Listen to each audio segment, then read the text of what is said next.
Pernah nggak sih kamu merasa bahwa pagimu diawali dengan semangat 45, tapi baru jam 10 pagi badan rasanya kayak udah dibom habis-habisan.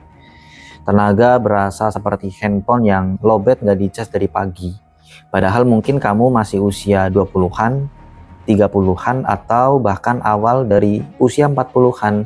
Usia produktif yang seharusnya sedang on fire. Jawabannya, ya kamu nggak sendiri. Banyak dari kita yang sudah sampai di puncak produktif ini justru merasakan lelah yang gak ada obatnya. Mereka bukan cuma capek fisik doang, tapi juga capek pikiran dan juga capek hati. Bangun tidur rasanya kayak pengen tidur lagi, kerja rasanya hambar, ketemu orang pun jadinya males. Nah, itu dia teman-teman, sinyal bahaya. Kamu sedang masuk jebakan burnout.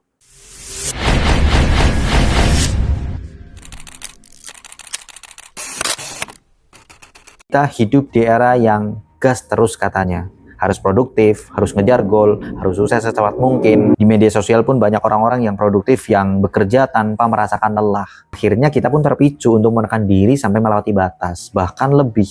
Dan hasilnya bukannya sukses tapi malah kelelahan kronis yang bisa menguras energi, kreativitas, bahkan kebahagiaan kita. Burnout di usia produktif itu nggak main-main loh.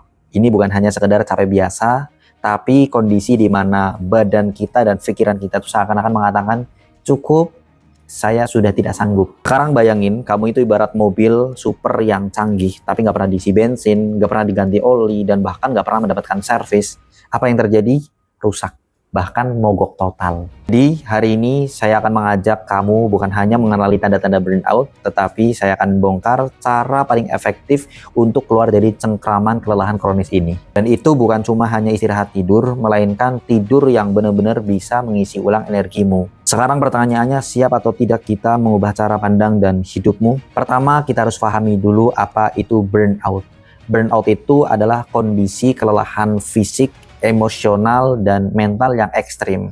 Dan ini disebabkan dikarenakan stres berkepanjangan akibat pekerjaan atau bahkan aktivitas lain yang intens. Dan ini bukan hanya sekedar capek biasa yang bisa hilang dengan istirahat sebentar. Kenapa kita gampang kena burnout di usia produktif? Ya, karena kita kebanyakan terjebak dalam budaya hustle yang beracun.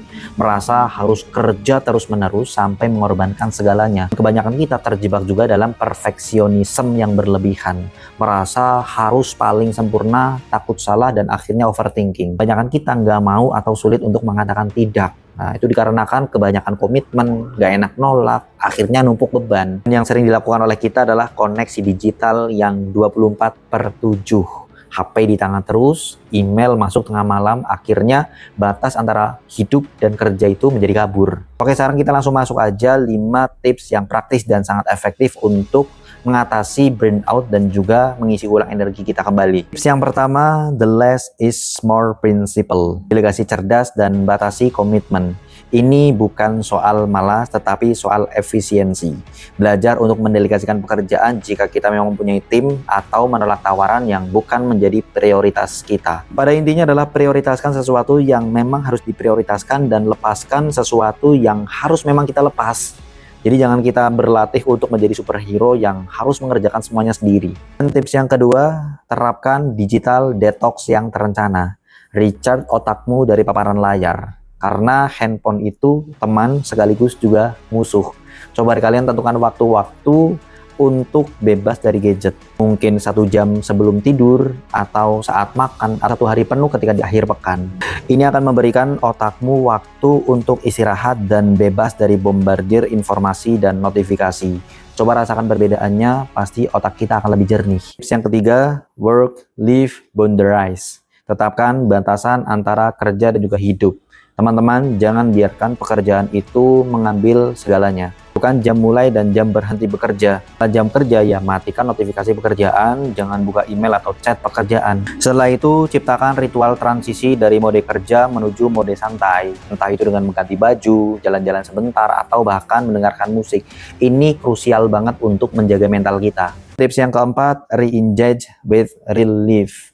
Kembangkan hobi offline. Terkadang kita itu lupa dengan kehidupan di luar layar. Coba carilah hobi yang membuatmu itu bisa bergerak, berinteraksi secara langsung, atau menyalurkan kreativitasmu di luar pekerjaan. Ya contohnya seperti olahraga, melukis, berkebun, atau kumpul dengan teman-teman tanpa adanya gadget.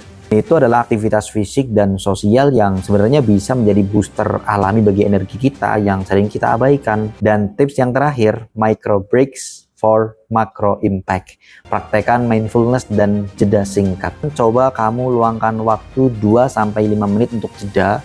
Kamu coba atur kembali nafas, ambil nafas dalam-dalam, fokus kepada sensasi nafas atau melakukan peregangan tangan. Dan ini bukan cuma buang-buang waktu, ini tuh investasi teman-teman. Jadi jeda sebentar itu bermanfaat untuk mengurangi stres, meningkatkan fokus, dan juga mencegah akumulasi kelelahan. Dan tekniknya juga macam-macam. Kamu bisa menggunakan teknik Pomodoro, atau kamu juga bisa hanya sekedar mensetel alarm untuk mini break di setiap jam. Karena teman-teman, burnout itu sinyal dari tubuh dan pikiran kamu bahwa kamu itu butuh perubahan. Dan ini bukan kelemahan, tapi ini adalah peringatan bahwa kamu tuh manusia, bukan robot. Jadi jangan sampai kamu tunggu sampai ambruk baru kamu itu sadar. Perlu kita ingat bahwa produktivitas itu bukan hanya sekedar seberapa banyak kita melakukan sesuatu, tetapi seberapa efektif dan berkelanjutan apa yang kita lakukan. Contohnya aja, kamu nggak akan bisa lari maraton kalau seandainya kamu itu lari sprint di setiap jalan tanpa istirahat. Jaga fisikmu, jaga energimu, jaga mentalmu, dan jaga hidupmu. Jadi setelah kalian mendengarkan ini, saya tantang kalian untuk menerapkan satu saja dari 5 tips ini yang paling resonan dengan kalian. Dan mulai itu hari ini juga, jadikan kebiasaan baru dan rasakan perubahannya. Terakhir, yang perlu kita ingat bahwa investasi untuk diri kita sendiri adalah investasi yang terbaik. Kamu itu adalah aset paling berharga yang kamu miliki. Jadi jangan sampai kamu membiarkan usia produktifmu habis karena kelelahan, tapi jadikan itu sebagai panggung untuk meraih potensi terbaikmu.